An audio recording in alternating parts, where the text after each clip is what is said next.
for any body resting on the earth, the distance between these two would be obviously the earth being a major and very big body. The radius of the earth will be the distance between the center of masses of these two bodies, and the mass of the earth being m, and the mass of the person here, say Raj and Tom, two persons on the surface of the earth.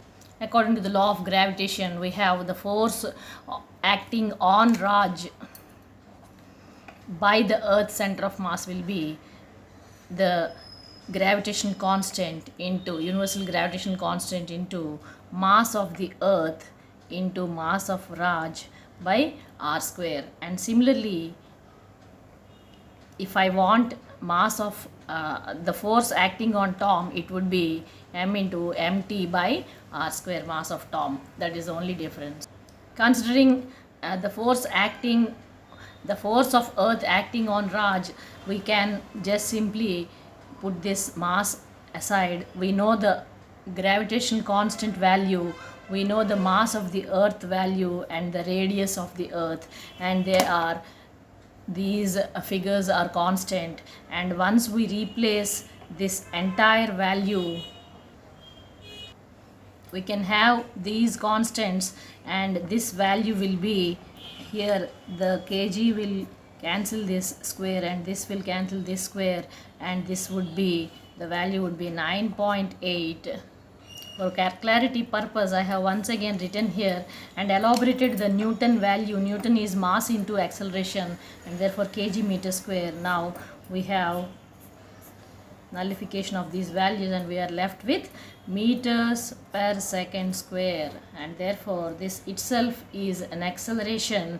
This gravity, this is small g, this is acceleration units, and therefore this is also called acceleration due to gravity, nothing but the force of acceleration of the earth on the objects facing it, placed on it.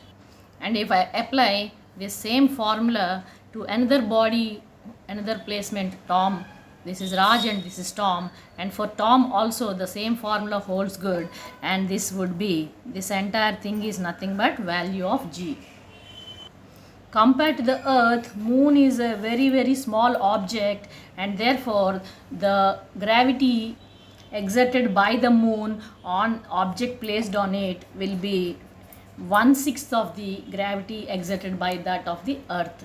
And since we know the value of gravitational of earth, which is acceleration due to gravity of earth, which is 9.8, it is 1/6 on moon, and it is 1.63 meters per second square. The force exerted by earth on Raj and force exerted by earth on Tom is nothing but, this is the force of attraction towards the center of the earth, and this is nothing but weight of Raj or weight of Tom. This is what we call weight, which we all of us measure, and this is a pull of the earth, forceful pull of the earth of these objects, Raj and Tom. Therefore, since gravity on moon is 1/6 of gravity on earth, therefore weight is also 1/6. Therefore weight of Raj on moon will be 1/6 of weight of Raj on earth. This is the calculation. Or simply put, weight of Tom on moon is 1/6 of his weight on earth. Similarly for this person.